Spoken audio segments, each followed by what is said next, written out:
Good morning everyone, welcome to this channel. आज के इस वीडियो में हम बात करेंगे ओवरऑल मार्केट सेंटिमेंट्स, आज के मार्केट में कौन से ऐसे न्यूज़ हैं, और उसके बाद एक अच्छी कंपनी के बारे में बात करेंगे जिसका नाम है सेंको गोल्ड, जो ज्वेलरी स्पेस में काम करते हैं।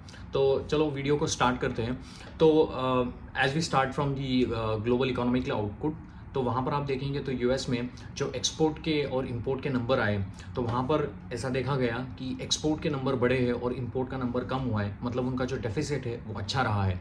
एंड कोई भी कंट्री में, अगर कोई इंडिया हो, यूएस हो, जहाँ पर अगर एक्सपोर्ट बढ़ता है तो उसका बहुत सारा बेनिफिशियरी वहाँ की इकोनॉमी को होता है, क्योंकि उनका जो डेफिसिट होता है, जो भी जमा खर्ची की पूंजी होती है, तो उसके तहत उस इकोनॉमी को फ़ायदा मिलता है। तो यूएस में एक्सपोर्ट इंपोर्ट के नज़रिए say that was a good news yesterday. कल के मार्केट में ऐसी कोई बड़ी न्यूज़ इसराइल और ईरान को लेकर नहीं आई, कोई ऐसे बड़े अपडेट नहीं आए, तो जिसकी वजह से मार्केट में भी थोड़ा बहुत सेंटिमेंट अच्छा था। डाउ जोन्स ऊपर था, नैस्डैक में 1.5% अप था। टेस्ला और सबसे बड़ा मेरा favourite stock Palantir, that was like 7% up yesterday. So most of these AI related stocks are booming in the US economy. तो आप इसको देख सकते हैं। मेरे बहुत सारे पहले वीडियोस में भी मैंने ऐसे AI related स्टॉक जो US में लिस्टेड है उनके बारे में बात की है, जहाँ पर आप इन्वेस्टमेंट की अपॉर्चुनिटी खोज सकते हैं। There is no buy and sell recommendation, but आप उसके बिजनेस मॉडल को समझेंगे तो पता चलेगा कि अगले 2-3 साल 4 साल में AI में किस तरीके की बूम आने वाली है। NVIDIA जो प्लेयर है वो hard, it is not a software player, it's a hardware player. तो ऑब्वियसली पिछली हिस्ट्री हमें बताती है कि सॉफ्टवेयर में बहुत सारा पैसा बना है, ना कि हार्डवेयर में। I think Nvidia's time is over as per my understanding, but there are huge scope in the AI related stock in the US. So from the US side, it was good yesterday's day in terms of the market. As far as the Chinese economy is concerned, yesterday there was a press conference, National Development Reform Committee की थी China government की तरफ से, and उस press conference में people were expecting कि और stimulus ज़्यादा अनाउंस होगा चाइना के इकोनॉमी के बारे में, एंड चाइना में और स्टिमुलस आने की शंका थी, लेकिन ऐसा कोई भी ज़्यादा स्टिमुलस की बात उस प्रेस कॉन्फ्रेंस में चाइना के नेशनल डेवलपमेंट रिफॉर्म कमेटी ने नहीं की। तो इसके तहत चाइना का जो शंघाई मार्केट था कल लुढ़क गया, कुछ 8-9% वो गिर गया था। तो चाइना में आप देखोगे कोई भी ऐसी न्यूज़ आती है फ्लोज़ की, जहाँ पर इन्फ्यूजन है, फंड इन्फ्यूजन है, तो वो स्टॉक्स बढ़ने लगते हैं, और थोड़ी बहुत दिक्कत आती रहती है ग्रोथ और इकोनॉमी को लेके, तो मार्केट सबड्यूड होता रहता है। और उसका सबसे बड़ा रीज़न है कि चाइना ने जो भी ग्रोथ कर ली है, पर कैपिटा इनकम चाइना का $12,000 तक पहुँच गया है, so which is a peak for China. और यहाँ से ग्रो करने के लिए आइदर वो स्टिमुलस इंपॉर्टेंट है, या उनके कंपनियों को खुद ग्रो होना पड़ेगा outside of the China, and which is after the Covid there is a resistance to the Chinese product and all across the globe, and जिसकी वजह से वहाँ पर थोड़ी दिक्कत आ रही है। तो चाइना में शंघाई का मार्केट, जैसे मैंने कहा, 8 या 9% तो गिरा ही था कल, और आज भी शुरुआत के संकेत ऐसे आ रहे हैं कि वहाँ पर गिरने की संभावना है।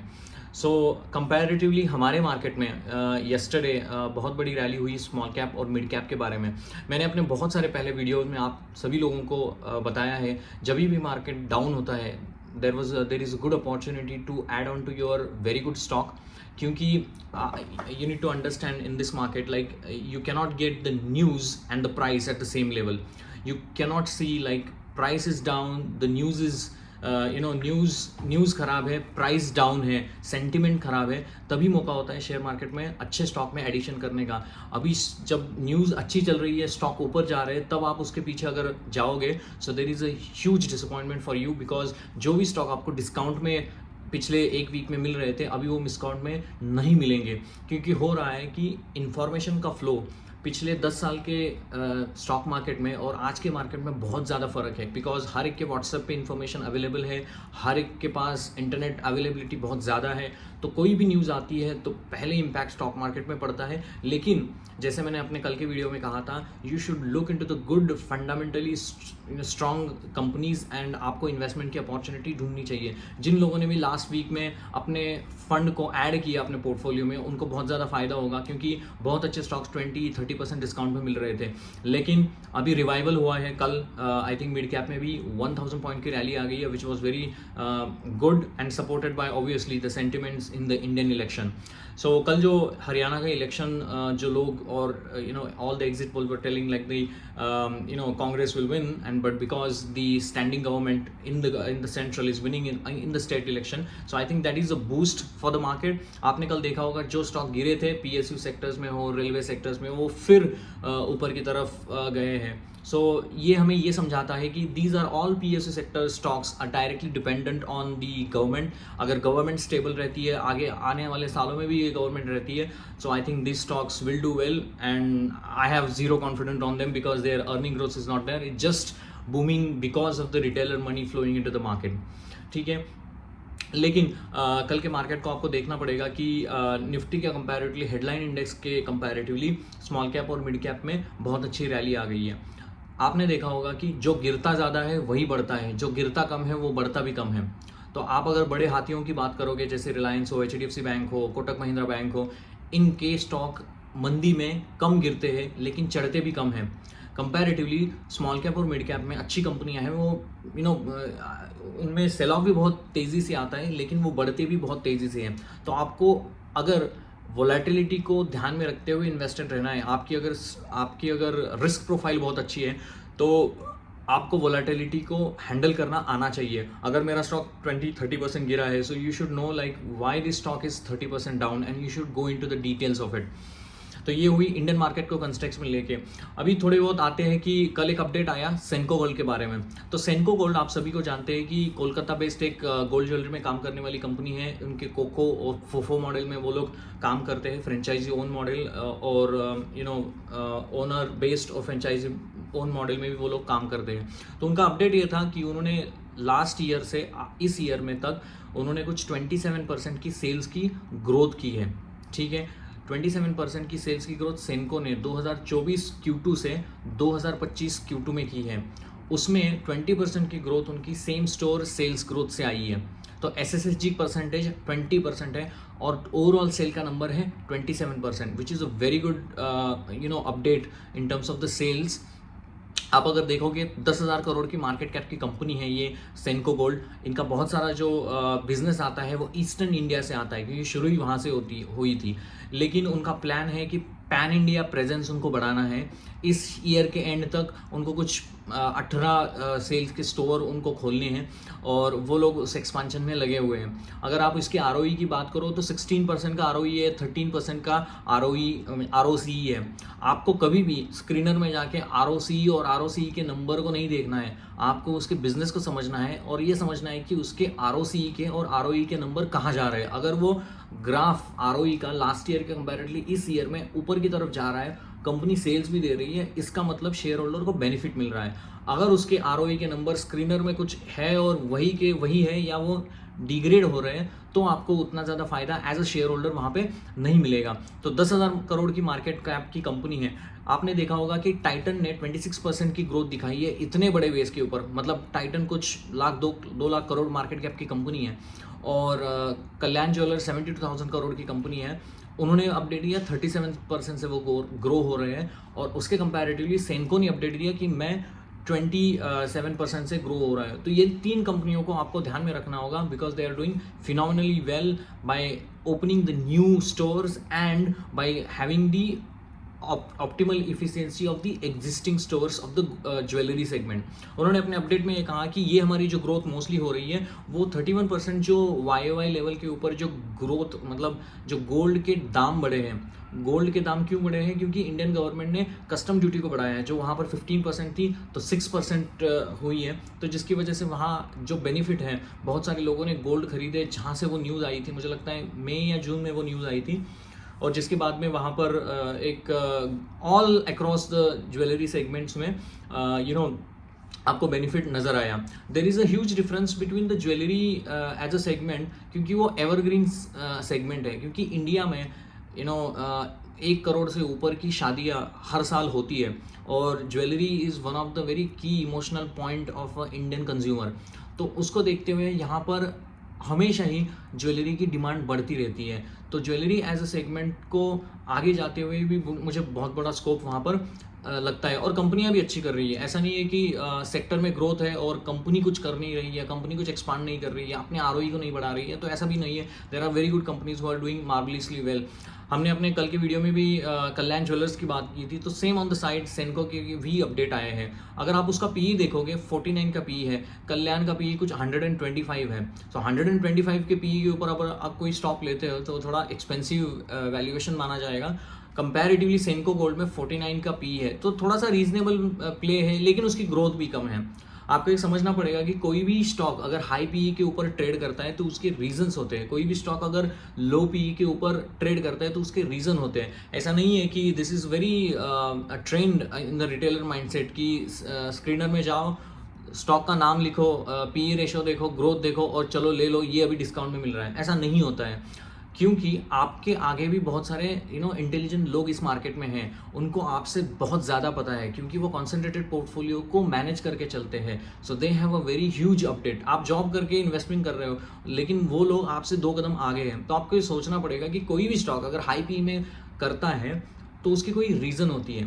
अगर कोई स्टॉक हाई पी में है और उसकी ग्रोथ ज़्यादा है तो वो सस्टेनेबल चलता है, लेकिन कोई हाई पी में स्टॉक है, अगर उसकी ग्रोथ थोड़ी सी कम पड़ने लगी तो ये हाई पी टिकता नहीं है, ये भी धीरे धीरे धीरे उसका पी का कॉन्ट्रैक्शन होता है। तो यही तो सारा गेम होता है। इसीलिए रिटेलर को कभी ये समझ में नहीं आता है कि ये स्टॉक ऊपर क्यों जा रहा है और ये नीचे क्यों जा रहा है। उसको सिर्फ चार्ट देखना है, और चार्ट देखते हुए वो अपनी इन्वेस्टमेंट की जर्नी को आगे बढ़ाने की सोचता है, जो बहुत ही डिफिकल्ट है। ऐसा मानना होगा तो सब लोग कर लेते, because you need to understand the business model analysis.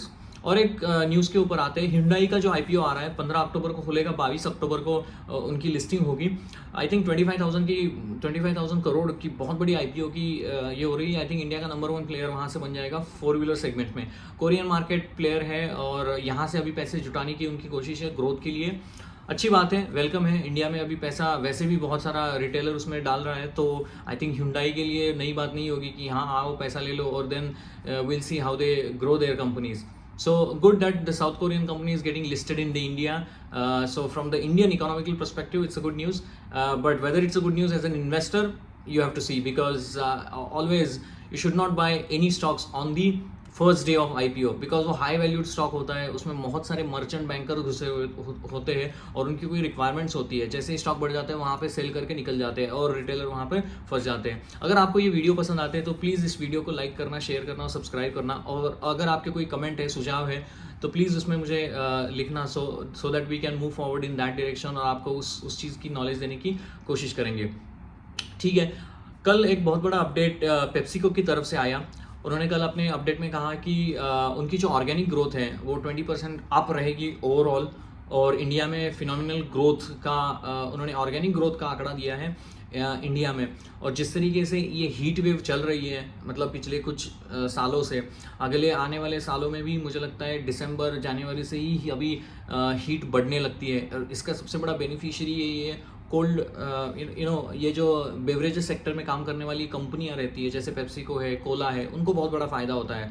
इसमें बहुत अच्छा प्लेयर है इंडिया में जिसका नाम है Varun Beverages. Varun Beverage has been multibagger for many investors including I will not name them, but I think it's one of the great stock. and वहाँ पर आप देखोगे तो वरुण बेवरेजेस ये अपने पेप्सी को बेचता है पूरे इंडिया में, उनकी फ्रेंचाइजी उनके पास है। इसके बाद वो साउथ अफ्रीका, नाइजीरिया में भी बहुत सारा अपना प्लांट खोल रहे हैं, वहाँ पर भी अपनी डिस्ट्रीब्यूशन को बढ़ा रहे हैं। एंड उनका बॉटलिंग बिजनेस भी पेप्सिको का ये खुद हैंडल करते हैं इंडिया के अनुसार। तो that has been a phenomenal growth level. कल के मार्केट में भी वरुण बेवरेज 8.5% अप था। क्यों अप था? क्योंकि वो QIP भी कर रहे हैं। वरुण बेवरेज अपने साइड से भी ग्रोथ के लिए पैसा उठा रहा है मार्केट से। तो अगर कोई कंपनी QIP कर रहा है ग्रोथ के फेज में और ग्रोथ करना वो चाहता है, और ये तो वरुण बेवरेज की बात हुई, और इसका जो मेजर प्लेयर है जो पेप्सिको है वो खुद कह रहा है कि हमारी ऑर्गेनिक ग्रोथ डबल डिजिट में रहेगी, 20% से अप रहेगी। सो वरुण पेप्सिको का भी रिपोर्ट है और वरुण बेवरेजेस का भी रिपोर्ट है। इन दोनों को अगर आप मिला लो तो आपको समझ में आ जाएगा कि company is heading into the right direction. Now the only problem with the Varun beverage is like the 72 का पी। 72 का पी अगर थोड़ी बहुत भी ग्रोथ में हलचल हुई, so it will be very difficult. हमें देखना होगा कि Q2 के जो नंबर आते हैं वो कैसे आते हैं। हमारे मतलब वरुण बेवरेज के बारे में उसके ऊपर बहुत सारा खेल डिपेंड करेगा। तो आई थिंक गोइंग फॉरवर्ड ये जो कंज्यूमर सेगमेंट है, जैसे ही इंडिया में रेट कट्स थोड़े से हो जाएंगे तो वो बहुत बड़ा बेनिफिशियरी कंज्यूमर सेगमेंट भी कंपनियों में हो जाएगा। अभी हम थोड़ा बहुत आते हैं कि आज आरबीआई की पॉलिसी मीटिंग है, एमपीसी की मीटिंग है, और मिस्टर शशिकांत दास जो हमारे आरबीआई के गवर्नर हैं वो थोड़ा अपना आउटलुक देंगे, और सभी लोगों को एक्सपेक्टेशन है कि वो रेट कट के बारे में क्या कहते हैं, क्योंकि अमेरिका में रेट कट हुआ है, इंडिया में इन्फ्लेशन के नंबर कंट्रोल्ड है। Only thing is that the negative is the manufacturing में जो ग्रोथ थी वो थोड़ी सी ढीली पड़ती हुई नज़र आ रही है। लास्ट टाइम भी उन्होंने 7.2 का जीडीपी का ग्रोथ 6.8 6.7 की तरफ दिया था।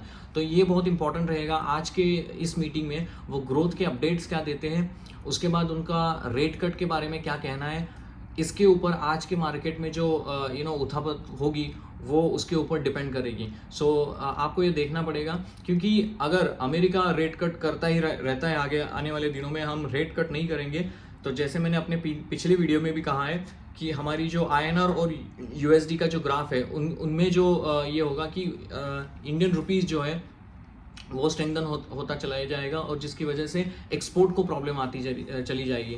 तो वो देखना पड़ेगा कि आज शशिकांत दास क्या बोलते हैं, हमारे कंज्यूमर प्राइसिंग इन्फ्लेशन लेवल कहाँ पर है और वो कहाँ प्रोजेक्शन कर रहे हैं अगले 1-2 क्वार्टर के लिए, तो वो थोड़ा इंपॉर्टेंट रहेगा। और जैसे ही मानसून के ऊपर उनका क्या ख्याल है, क्रॉप की बिक्री कैसी हो रही है, इंडियन फार्मर्स एंड उसके रिलेटेड कैसा हो रहा है, because Indian economy mostly dependent now in the farming sector, तो उनका व्यू भी बहुत इंपॉर्टेंट रहता है आज के एमपीसी के मीटिंग में। तो चलो चलते हैं, आज के लिए इतना ही। अगर आपको ये वीडियो पसंद आते हैं तो प्लीज़ इसको लाइक कीजिए, शेयर कीजिए और सब्सक्राइब कीजिए। तो हैव अ नाइस डे, और मिलते हैं नेक्स्ट वीडियो में। Thank you.